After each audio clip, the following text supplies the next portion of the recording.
Man,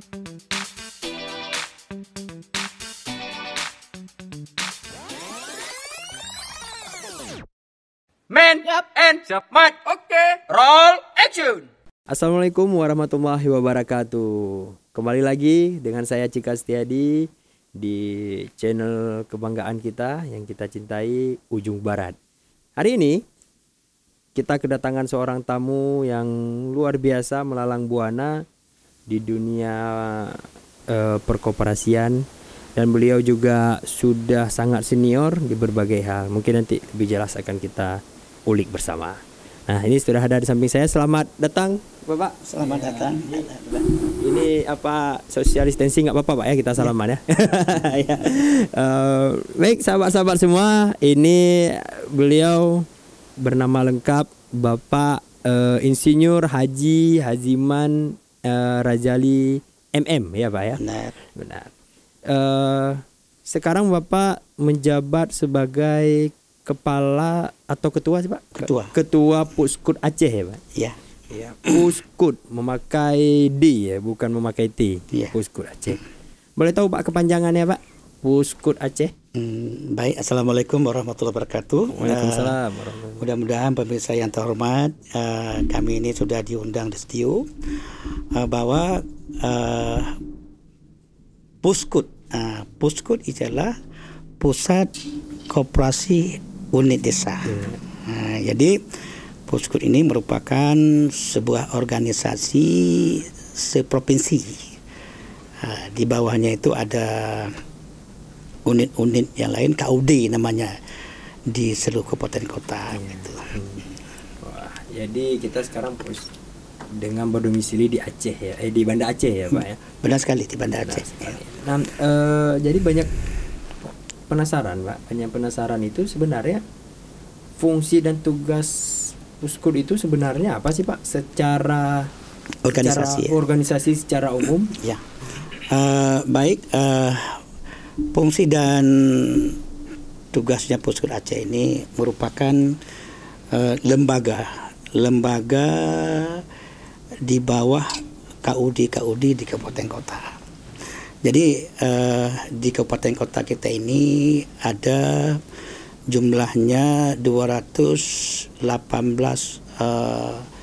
koperasi atau KUD, ada Kopas, ada KSU ya. 218 yang saat ini yang masih terdaftar sama kami ya, yang masih aktif ya, boleh katakan kita katakan aktif dia. Jadi kami ini sebagai pusatnya KUD yang ada di kabupaten kota. Tentunya di sini kami mengayomi mereka itu KUD yang ada di kabupaten kota. Yang terdiri di situ KUD ini juga merupakan ada usaha-usaha tersendiri sesuai dengan fungsi masing-masing. Berarti beda-beda ya? Beda-beda. Misalnya KUD Singkil misalnya. Di sana kita lihat banyak kelapa sawit Aceh Singkil, ada kelapa sawitnya, ada palanya di sana. Ini hasil tani ini yang dikelola oleh KUD tersebut. Oh begitu. Itu fungsinya menjaga petani itu agar bisa bekerja dengan maksimal, bisa menghasilkan usaha dia. Itu dikontrol oleh Puskut Aceh yang saat ini. Begitu. Dibimbing juga berarti? Dibimbing, dia lalu kita bimbing, diarahkan di samping dia pemerintah daerah ikut serta juga membina mereka itu. Ya, cuma pemerintah daerah membina, kami memantau apa mereka itu bekerja dengan baik atau tidak. KUD yang aktif inilah yang masih saat ini yang tercatat sama kami, yang setiap tahun dia punya laporan dengan kami. Laporan berbentuk RAT-nya Pak? Berbentuk RAT-nya. Itulah yang namanya aktif. KUD yang sudah melaksanakan rapat anggota tahunan ya? Anggota tahunan. Okay. Itu. Berarti ada juga yang berbasis keuangan Pak? Seperti mungkin simpan pinjam dan lain sebagainya. Itu ada sebagian KUD, sebenarnya jalan juga itu. KUD yang demikian, kita melihat di sana KUD yang sudah sangat maju. KUD yang sangat maju ini ada beberapa KUD kita ini, contohnya di Aceh KUD Dermawan ini, di Aceh Jaya dia. KUD apa Pak? Dermawan. Dermawan ini sudah besar bisnis mereka itu. Iya. Di sana juga saya melihat sering kemarin waktu kita ada acara di rumah itu, mereka itu membuat laporan dengan saya, menyerahkan laporan mereka itu sudah melaksanakan RAT dan usaha mereka itu luar biasa. Yang saat ini kita melihat di sana ada peremajaan kelapa sawit kerjasama dengan pemerintah daerah mereka itu. Selamat bekerja kepada Bapak Fahrudin ya di sana ya. Mudah-mudahan gitu ya. Oh begitu Pak. Kemudian begini Pak. Ada sebuah berita di media sosial kalau saya nggak salah itu sumber dari media nasional itu terdapat ditemukan ratusan lebih KUD yang bahasa kitanya bodong gitu Pak, atau tidak terdaftar secara legalitas, atau mungkin awalnya terdaftar kemudian tidak diperpanjang atau apa dan sebagainya. Di Aceh sendiri ada nggak Pak yang seperti itu? Kita melihat di sananya ada, karena kita di Aceh ini sedikit barangkali demikian. Inilah kendala-kendala yang terjadi saat ini, karena koperasi ini selama ini nggak jalan karena banyak hambatan-hambatannya kita. Terutama kita melihat di sana yang dahulu itu terjadi kita konflik. Konflik itu sangat mempengaruhi ya perekonomian rakyat ini ya. Yang keduanya terjadinya tsunami Aceh yang sangat besar. Beberapa daerah orang anggota KUD-nya pun banyak yang sudah tak ada lagi. Ini juga sangat pengaruh nih, pengaruhnya lingkungan dan alam sekitarnya. Makanya kenapa di situ terjadi macet KUD.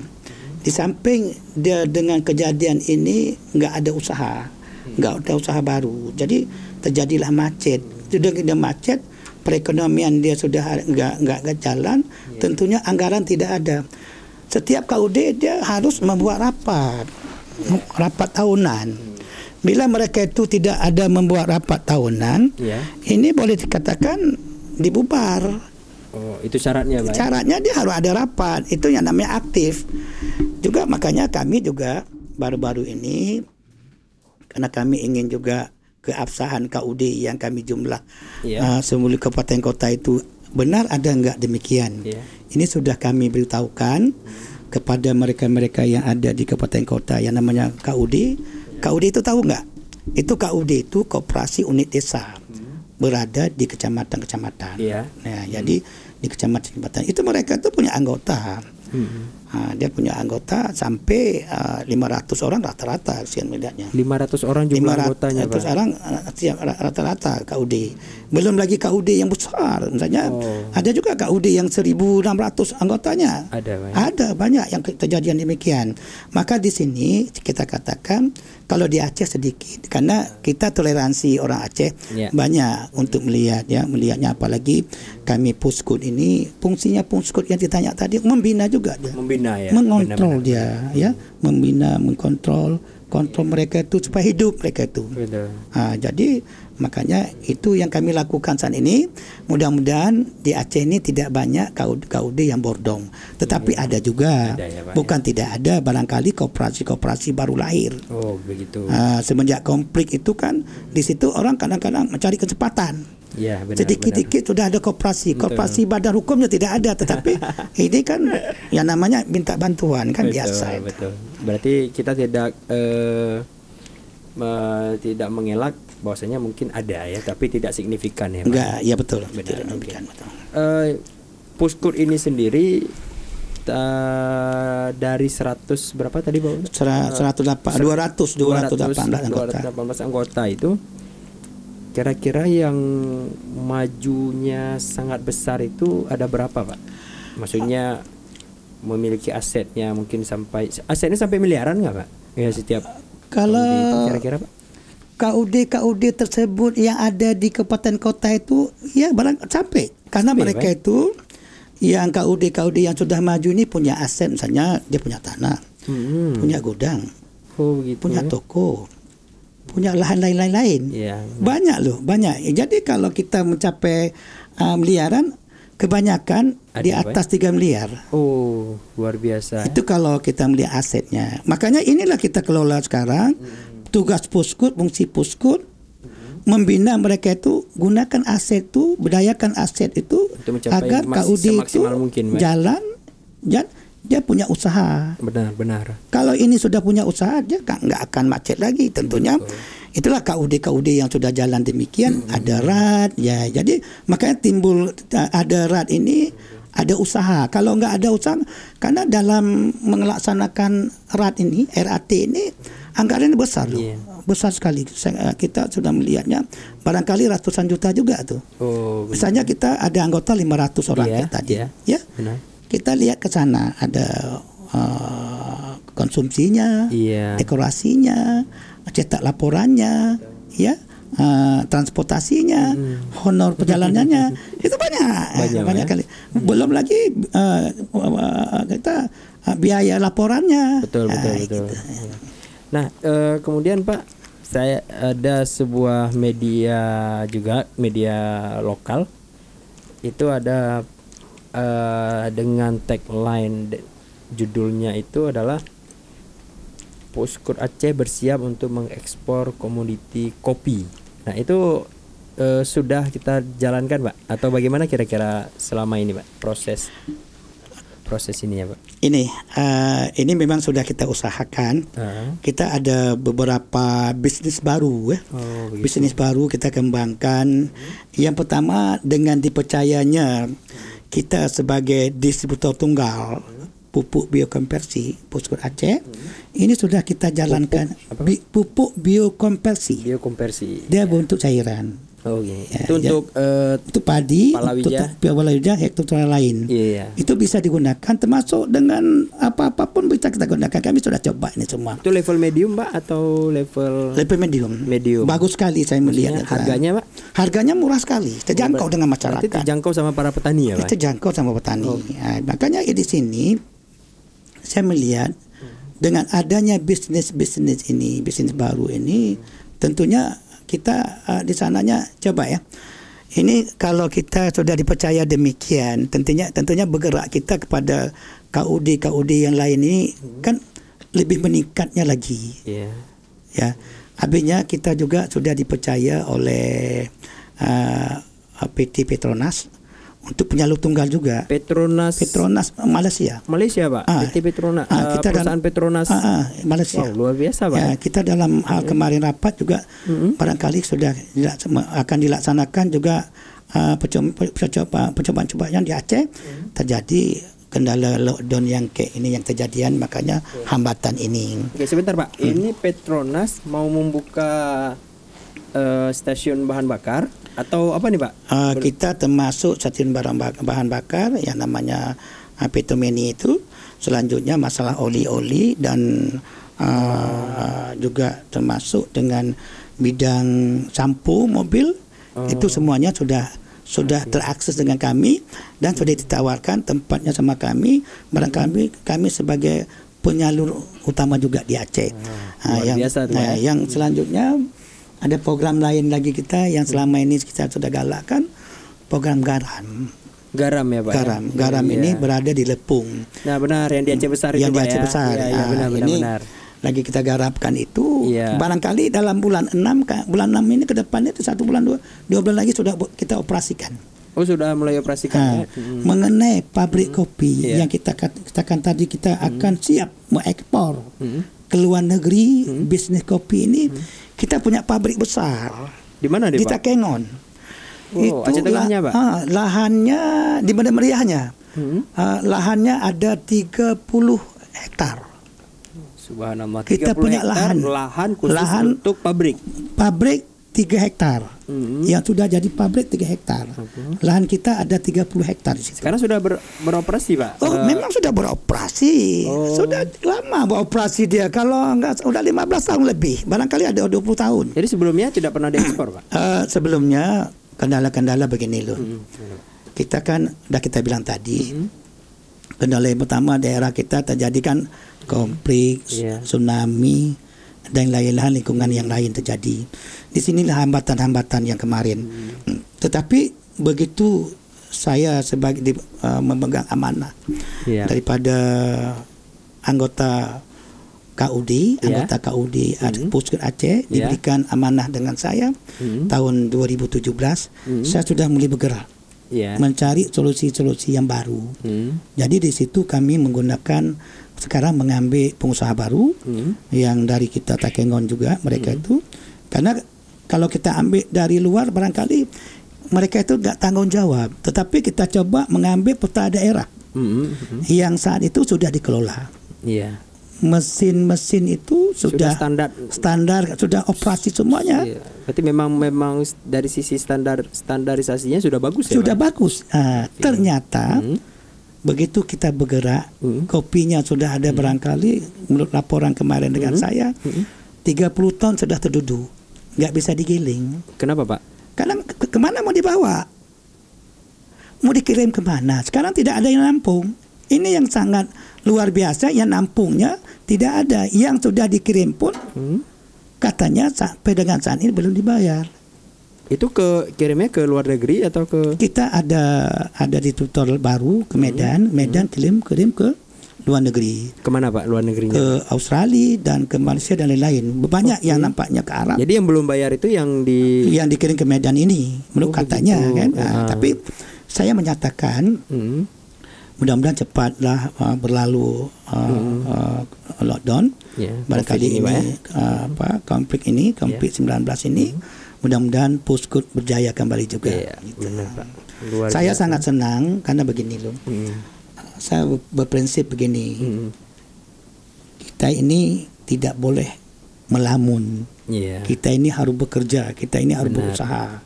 Jalan apapun atau kita halal. Benar, betul itu dia Pak. Makanya saya Puskut sekarang akan sudah syariah. Sudah syariah Pak? Sudah syariah. Nah makanya kan kemarin ada di statement MPU katanya belum seluruh koperasi yang ada di Aceh ini berbasis Berbasis syariah. Sebagian sudah berbasis syariah tapi belum memiliki sertifikat syariah. Betul. Ini harus diusulkan ke Menkumham ke sana.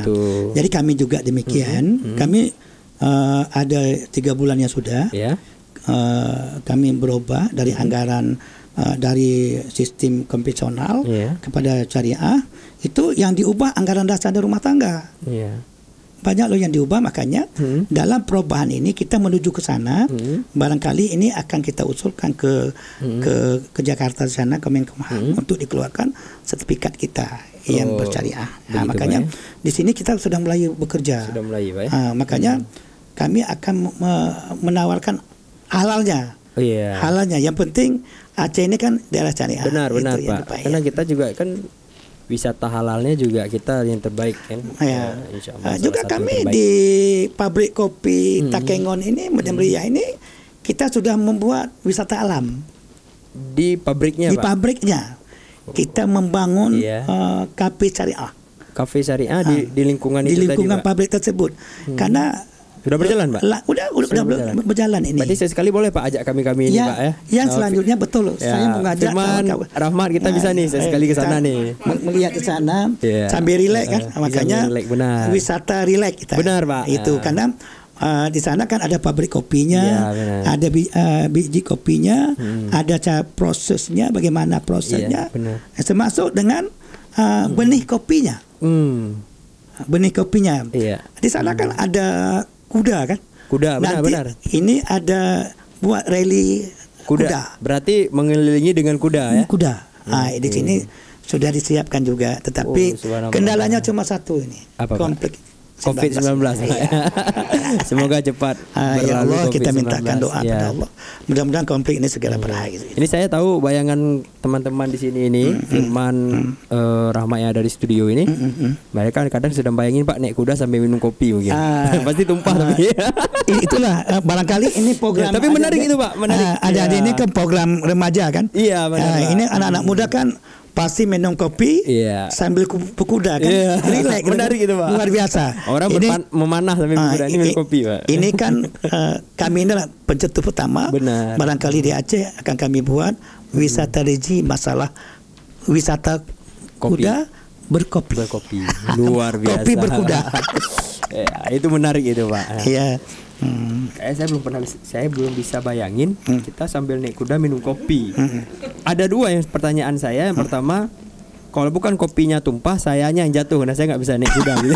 Mudah-mudahan begini. Kan itu kan setiap kuda yang kita lakukan demikian kan siap dengan safety-nya semua. Betul. Ya. Bagaimana kita ikat talinya, Benar. dia aman, kudanya pun kuda-kuda terlatih kan. Iya, benar. Kalau di Takengon sana Bukan kuda liar, Pak. bukan, di sana kan kuda khusus ya kan. Iya, Kuda-kuda betul. khusus ini yang sudah terlatih ini. Iya. Inilah pengelola ini karena pengelola saya di sana yang namanya Muhammad itu Iya. luar biasa. Mereka visi dan misi. Itu muda juga atau masih Dia sudah sebaya-sebaya saya juga. Udah agak lumayan lah umurnya kan. Wah, kalah nih kita Jadi, nih ide-idenya nih makanya sama yang tua-tua kalah nih yang muda-muda. saya nih. mengajak yang muda-muda kan, bukan Iya, Adik benar. Rahmat dan apa Firman. tetapi yang lain-lainnya. Iya. Mari kita membuka lahan kerja yang lain. Iya, benar. Tidak usah kita mengharap dari pemerintah Iya. harus punya kita kerja. Benar. Karena kita melihat di sana. Ini masalah koperasi. Ini banyak usaha-usaha kita di desa masih. Benar. Yang akan kita anak-anak muda bisa lakukan. Betul, Kenapa? Pak. Inilah Saya yang sepakat pertama. itu, Pak. Karena KUD ini mengajak, Betul. membina, Betul. ya. Puskut membina. Betul. KUD membina juga, membina anak-anak muda yang ada di desa. Koperasi-koperasi kecil. Yang Bapak bilang tadi banyak koperasi-koperasi. Dia kan ada koperasi pertanian, perkebunan, koperasi kecil bengkel, koperasi kecil pertanian, Bahkan termasuk perkebunan Dorsmir, Pak ya? Itulah makanya saya katakan. Itu bagian dari itu juga ya? Itu bagian daripada itu. Kumpul anak-anak muda, Benar. bangun dosmir. Itu Iya. begitu juga ibu-ibu di desa. Iya. Kan ada industri, home industri sana. Betul, itu. betul, Pak. Saya Ya, sepakat itu, Pak. Semuanya coba kita lihat di Benar. kafe sekarang. Saya teringat kafe karena saya punya kopi. Makanya saya teringat kafe. Iya, iya. Itu kafe-kafe termasuk Topik Kopi itu. Jam 10 kuenya sudah habis. Jam 10 kuenya sudah habis. Tapi masyarakat yang datang untuk minum kopi, kuenya sudah Sampai ada. pagi, Pak, ya? Sampai pagi. Jadi makanya di sini sebenarnya kalau masyarakat cerdas, ya, petani sesudah petani dia pulang ke kampung bentuk lagi kelompok-kelompok koperasi kecil. Benar. Di situ koperasi kecil itu kan sekarang ada banyak bandes loh. Pemberdayaan kan ada, minta tempat kecil. Betul kan? Betul. Berdayakan masyarakat Pak Betul. kecil semuanya. Anak muda ini, orang-orang ibu-ibu PKK ini buat kue taruh di kotak di kedai-kedai kafe. Jadi jangan hanya cuma berharap kapan dibuka PNS, Pak. Ya? itu Kapan dibuka kesalahan. PNS, Makanya ya? disinilah kita nggak akan maju-maju. Iya. Kenapa orang di luar Aceh maju semua? Orang tuh nggak malu-malu loh. Iya, benar, Nah, benar. sekarang coba anak muda kita datang ke kedai kopi, duduk mulai pagi sampai dengan jam 3 atau jam 4 ataupun sampai malam itu minum kopinya 1 gelas cuma 3.000. Iya. Tapi kehancuran dia itu luar biasa. Tetapi kalau dia ada usaha kayak tadi kita kumpul masyarakat, ibu-ibu Benar. ya buat kue, anak muda ini datang Iya. sebagai marketingnya, penawaran ke kedai-kedainya itu Iya. penjual kan anak-anak muda. Betul. Ini maju kita, maju sekali. Betul. Contoh makanya kita kembali ya kepada tadi Ya, kembali ke bisnis pupuk. betul. Saya selama ini orang-orang kadang anggota saya ketawa. Kenapa? Saya turun ke lapangan sendiri. Karena saya berprinsip begini, mandi kuda. Belusukan, Pak ya? Ya, belusukan mandi kuda lah. Kan? Mandi kuda, Pak. Mandi kuda. Kalau mandi kuda itu, kalau kita berdiri di darat dia nggak mau masuk ke dalam air. Kalau kita berdiri di darat, Kita kudanya nggak mau. nggak mau mandi dia. Coba kita sama-sama dia mandi. Oh, itu makna mandi kuda ya, Pak? Makanya dia mandi. Gitu juga dengan masyarakat sekarang. Kita jangan usah pakai sepatu. Sepatu itu kita masuk ke sawah kalau bisa. Baju bagus itu kita masuk ke sawah. Itu baru hebat kita. Jadi jangan tunggu laporan. Jadi saya nggak mau tunggu laporan. Saya turun sendiri. Iya. Mendemplot sendiri sampai ke Biru, sampai Aceh Utara, Aceh Tamiang, Aceh Jaya, saya masuk semua. Semulu saya datang. Kenapa? Di situ saya melihat sendiri kebutuhan petani apa itu di sana. Jadi Ini paling mendasar adalah pupuk ya, Pak? pupuk. Jadi di sana saya cek ke sana, mereka itu petani mengeluh, Pak, kami nggak ada pupuk, Pak. Kenapa nggak ada pupuk? Kami banyak pupuk. Kami pupuk yang kami pakai urea, Pak. Itu pun pupuk kimia. Ini pupuk organik ini tidak mengandung kimia sedikit. Luar biasa. Dia sistem kerja tidak boleh kita nggak pakai sarung tangan, ya. Boleh kita nggak pakai sarung tangan, boleh kita begitu kerja karena dia bentuk cair. Dia 1 liter ini harganya 85.000. 1 liter cairan itu. 1 liter cairan biokonversi itu harganya 85.000. Kapasitas lahannya yang akan kita tanam 500 meter. Itu besar, dari nol, dari bibit sampai panen itu 1 liter itu kita gunakan. Oh begitu, dari bibit berarti Pak Dari sampai panen. Penyemaian bibir, bibit itu kan disemir, benar. tapi digunakan pupuk. Jadi sistemnya perbandingan 1 tutup itu 4 liter air. 1 tutup biokonversi yang ada, saya lupa bawa itu, sebenarnya kita peragakan di sini. Tapi nggak apa-apa, nanti diundang lagi saya. Boleh Pak. Saya ingin peragakan. Jadi ini saya datang ke petani-petani di sana Pak, sangat luar biasa Tika. Saya di sana mendengar keluhan petani. Mereka itu nggak ada pupuk. Jadi kenapa kita tidak mau senang petani kaya? Mungkin ada pupuk tapi harganya mahal gitu ya Pak. Begitu. Makanya kami masuk dipercaya pada kita ini pupuk biokonversi dengan harga 85.000 itu. Kami sudah pernah demplot di Indapuri. Ini kami bisa menghasilkan dalam 1 hektar mendapat 9,2 ton. Sudah diuji juga hari itu masuk bidang pertanian jantung kita, itu Bapak lupa saya, dia ikut dengan kami dan mereka itu langsung mengambil ubinnya. Ubin tahu maksudnya, ubinnya dalam 1 meter kali 1 meter dipotong, dibersihkan, ditimbang. Ditimbang, ternyata pada 1 meter kali 1 meter mendapat 1 kilo 2 on. Kalau 1 hektar berarti 10.000 dikalikan saja. Tapi kita potong lagi pembersihan, kita ambil 9,8 saja, 0,98 saja kita ambil. Insya Allah. Jadi hal ini makanya kita mengharapkan kepada kita semua, masyarakat, donatur yang ada, pemerintah yang ada, pemerintah kita, mari kita bantu petani. Petani itu miskin. Petani itu kalau nggak ada petani kita lapar. Benar. Betul kan Tika? Betul Pak. Jadi makanya kami pungkus-pungkus turun ke petani untuk melihat kesusahan di sana. Kenapa datang kami, misalnya kami datang ke Indapuri juga, kami datang ke Long, kami datang termasuk ke Biren, Kampung Garut, Kecamatan Pedada, itu kami masuk ke sana. Kami sudah bekerja mengajak anak-anak muda, sedih anak muda tu. Mereka itu ingin tanam jagung tapi pupuk nggak ada. Sudah kami demplot juga di sana. Kebetulan pada saat kami demplot di sana kejadian begini, kemarau panjang. Kalau di atas gunung, kalau begitu kemarau, bagaimana kita pupuk dengan biokonversi yang kita semprot? Tentu nggak gagal. Tapi ada beberapa tempat padi, insya Allah saya melihat di sana, termasuk Janto terbit. The best saya lihat di sana. Malah mereka itu ucapan terima kasih dengan kita. Tapi akhirnya kejadian lockdown ini penghambatnya. Benar. Ini lockdown ini konflik ini terjadi sangat luar biasa. Ini ya, memang sangat luar biasa. Ke semua aspek terganggu semua kita. Makanya ini saya ceritakan sedikit. Kita sudah melaksanakan tugas kemanusiaan, ketua Puskes sekarang datang ke masyarakat, ke pertanian. Kami begini Tika. Petani kaya kami senang. Kami enggak merasa susah kalau petani kaya. Makanya kami masuk ke sawah-sawah saat ini begitu. Luar biasa Pak. Tadi mengenai garam itu Pak ya.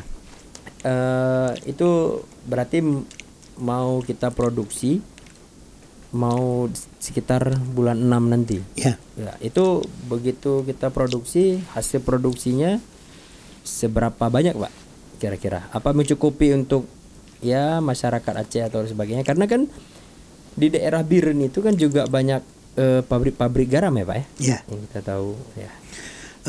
Begini, saya berpedoman kepada mereka itu yang sudah produksi ya, setiap 14 hari sekali produksi. Berarti kalau 1 bulan 2 kali produksi. Kalau bedeng kami ada 13 kotak. 13 kotak ini yang 4 kali 7 meter. Itu 13 kotak. 4 kali 7 13 meter. 13 kotak. Itu yang saya tanyakan kepada mereka itu yang ada di sana yang sudah memproduksi, itu mereka itu dalam 1 kotak dapat 2 ton. 2 ton. Ya. Jadi berarti 2 ton dalam 1 kotak yang panjangnya sekian meter itu. Jadi kalau kita 2 ton kali 13, berarti saya dapat 23 ton gitu ya. 23 ton. Jadi dalam sekali panel saya dapat 23 ton. 23 ton selama 14 hari. Itu kita modalnya cuma sekarang kita buat sekitar biayanya sudah kami keluarkan sekitar 160 juta modal awalnya. Ini kita tinggalkan sedikit lagi, barangkali kami pikir di sana sekitar 225 juta sudah bisa produk. Jadi ini karena terjadi lockdown ini juga, ini sudah terhambat pabrik kami nggak bisa bekerja lagi karena banyak kendala-kendala tadi. Jadi prediksi saya kalau seandainya kita operasi pabrik garam itu memang kalau untuk Aceh kita belum cukup, karena kalau ini kebutuhan garam garam medium itu kan garam yang kebutuhan rumah tangga, juga di situ juga kita ada juga garam untuk industri. Benar. Nah, yang sekarang saya langsung begitu kami bangun pabrik tersebut atau program garam itu, mereka itu pengusaha sudah datang minta beli. Order Pak ya? Order langsung. Dia udah minta beli sama kami dalam per kilo 4.800 perak. Kalau 4.800 perak berapa? Kita menunggu cuma 1 bulan udah dapat 23 ton. Benar. Ya kan? Jadi 26 ton. Jadi kita kali-kalikan saja itu. Luar biasa. Jadi makanya kepada pemerintah daerah, mari dukung Puskut Aceh. Ya, saya minta tulus ikhlas lah koperasi ini untuk kita gerakkan bersama. Pemerintah juga harus peduli kan, dengan adanya kita punya tempat sendiri, tentunya garam kita murah. Jadi bisa bersaing lah kita Pak ya dengan produk nasional itu ya. Luar biasa. Selanjutnya kita ingin lagi yang selamanya pupuknya mahal, dengan punya kita mudah murah. Benar. Begitu. Jadi jangan segan-segan lah kepada KUD kita ini, ayo kita bicara di mana kita masanya ada kesulitan-kesulitan kita, ada trouble-trouble kita selesaikan.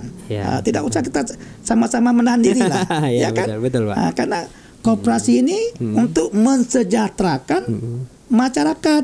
Masyarakat siapa? Anggotanya dan masyarakat yang lain. Sekitarnya. Nah itu. Pak, silakan diminum dulu. Baik, juga Pak. Tadi batuk saya ada dimatikan. Oh, enggak apa-apa Pak. Enggak masalah Pak. Jadi begini Pak, 23 ton. Mungkin Rahmat EN di situ kan 23 ton, coba bayangin Anda berada dalam suatu ruangan dengan garam 23 ton, Anda berenang di tengah-tengah. Bebas yodium Anda saat itu juga. Luar biasa kan? Ya, Anda bebas penyakit yodium, tapi Anda juga langsung masuk ke alam kubur. Jadi mereka itu sudah kelebihan mineral. Tenggelam dalam 23 mineralnya sudah kelebihan mineral kan? Jadi itu yang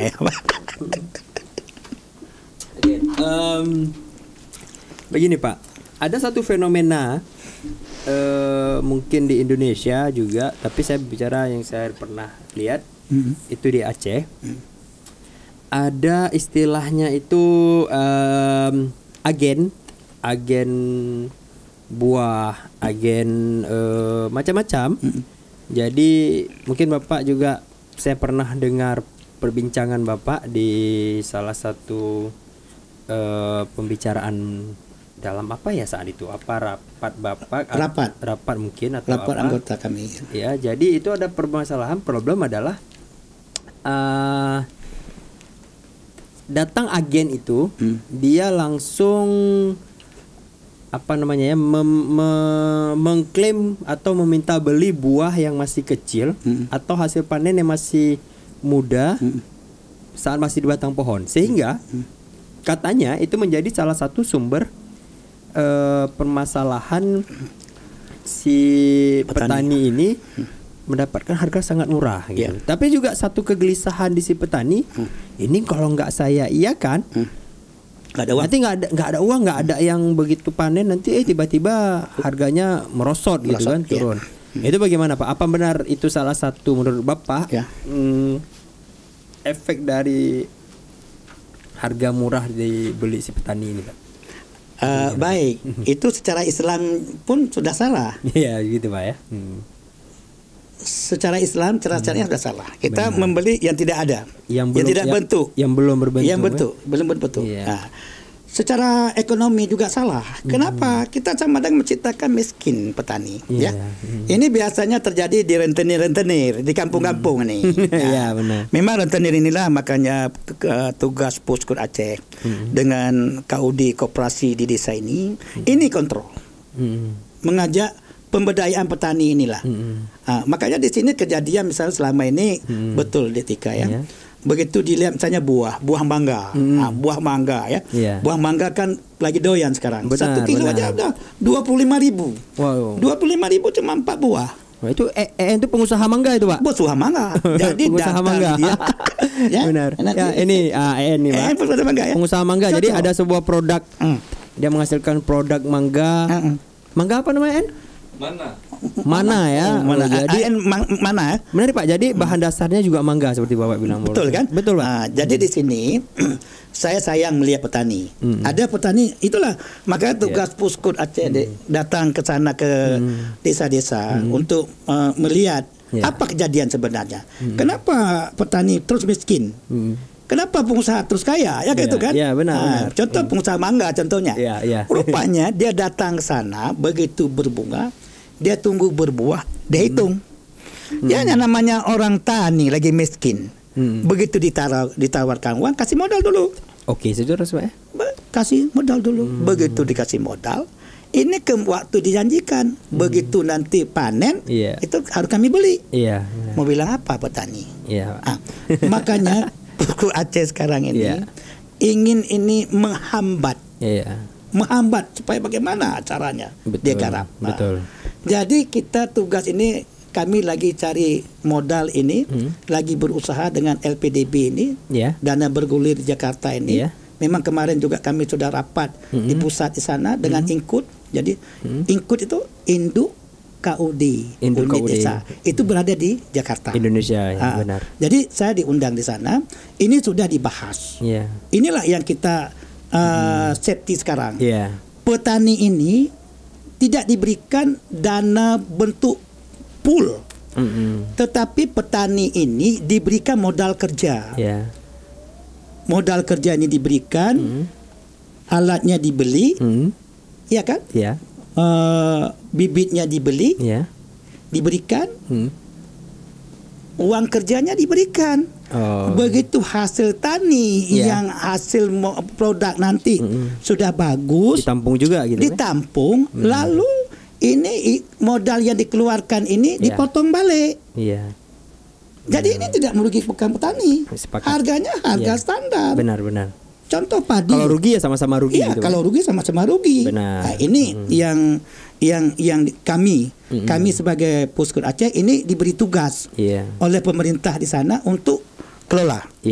Kelola petani dengan catatan kita tidak memberikan dana penuh. Kalau kita berikan dana penuh, maaf. Yang kalau peng habis. Jadi kalau kita berikan alat, itu terbentuk deh. Betul. Misalnya dia perlu bibit. Kalau misalnya padi lah, alihkan ke padi. Padi ini apa perlu sekarang dia? 4 macam perlu. Pertama bibit, kedua pupuk. Traktor. Bajak sawah. Benar. Iya kan? Ketiga alat kerja dia. Iya kan? Keempat pupuk. Benar. Kalau ini sudah ada, ongkos kerja kita tambah. Maksudnya modal kerja. Benar. 5 perlu dia. Nah, kadang-kadang petani ini cukup tidak mau dia modal kerja. Dia punya modal sendiri. Cuma kita beli bibit, kasih transport, beli alat, beli pupuk. Berapa harganya semua? Dalam 1 hektar kita taruhlah 2 juta. 2 juta tadi dalam 1 hektar, ataupun 7 juta ataupun 5 juta. Ini modal. Jadi dalam modal ini nanti dia kan kita kalkulasikan dengan hasil panen. Betul. Kembali kita katakan tadi. Betul. Kalau 9,8 ton, kadar airnya 17%. Sekarang harga padinya sampai mencapai 6.000. Nah, benar. Kalau kadar airnya lebih rendah dia kan. Jadi mencapai 6.000. Dikali dengan 9 ton berapa? Luar biasa. Benar. Petani kaya, Dik. Iya. Kalau ini kita berikan, tapi inilah fungsi KUD, kontrol petani ini melakukan ini atau tidak. Betul. Jadi risiko dia pada saat dia tidak bekerja bagus, kalau kejadian dia rugi, itu risiko dia. Ternyata Puskut sudah bekerja dan sudah melakukan berbagai macam inovasi yang sejauh ini sudah luar biasa ya Pak. Insya Allah. Dan intinya adalah Puskut selalu mendampingi, membimbing koperasi-koperasi yang ada di desa untuk bisa berkembang dan bisa mensejahterakan masyarakatnya ya. Benar. Jadi luar biasa peran dan fungsinya Puskut, dan khusus untuk Puskut Aceh selama ini sudah bekerja sejauh itu, dan semoga ada beberapa hal yang kita doakan. Yang pertama, seluruh program-program yang tadi mulai dari pupuk, ekspor kopi, garamnya, dan itu insya Allah berjalan lancar ya Pak ya. Mudah-mudahan ke depan berjalan lancar itu. Dan mungkin kami yang paling utama itu menunggu undangan Bapak untuk kita ngopi sambil berkuda tadi Pak. Amin. Ini alhamdulillah. Ini sudah kita programkan. Adik-adik ini kan hari ini kita apalagi di sini kan sebuah satu organisasi kita kan. Dan kita sudah menjadi keluarga Pak. Keluarga besar ya. Benar. Keluarga besar Al-Quran, mudah-mudahan ini berjalan lancar gitu ya. Benar Pak. Mudah-mudahan gitu. Baik Pak, terima kasih banyak Pak atas kehadirannya, sudah berbagi informasi, dan yang paling penting adalah Pak, hari ini kami yang muda-muda ini telah dibuka mata bahwasanya, karena kan ada selalu orang berbicara yang muda jauh lebih kreatif daripada yang tua, tapi malah di hari ini terbukti banyak yang tua juga, yang usianya lebih tua bahkan lebih kreatif daripada anak-anak muda gitu kan. Dan hari ini Bapak sudah memberikan contoh, telah memberikan banyak ide-idenya yang untuk membangun masyarakat dan untuk membantu masyarakat gitu. Itu mungkin menjadi acuan kami yang muda-muda ya. Mungkin kalian muda apa enggak ya? Kalau saya sih muda. Masih muda-muda semua. Muda ya. Saya lihat ganteng-ganteng, amat ganteng nih.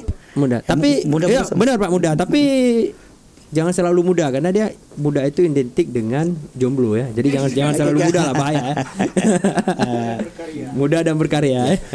Itu iklan tuh, iklan parpol tuh, jangan bahaya. Saya melihat di sana di Tika ya. Saya melihat di Tika ini pemuda-pemuda kreatif. Iya Pak. Ini luar biasa ya. Saya lihat pemuda-pemuda kreatif. Ini yang kita harapkan. Maksudnya tidak ada perbedaan sebenarnya. Tua itu macam pisang. Pisang kalau udah masak kan manis kan. Betul. Kalau masih muda kan agak kelak-kelak sedikit. Tapi menuju juga tengah masak. Tengah masak sudah manis. Makanya saya mengajak. Pertama saya mengajak ke seluruh pada orang-orang KUD yang ada di seluruh kabupaten kota. Mari kita bekerja sama dengan baik. Kita pemulihan semua petani. Moto kita bersama maju dalam rangka mengkayakan petani yang ada di desa-desa. Baik Pak. Gitu. Terima kasih banyak Pak, sekali lagi Pak. Terima kasih telah hadir Pak. Terima kasih sama-sama. Baik Pak. Assalamualaikum warahmatullahi wabarakatuh Pak. Waalaikumsalam.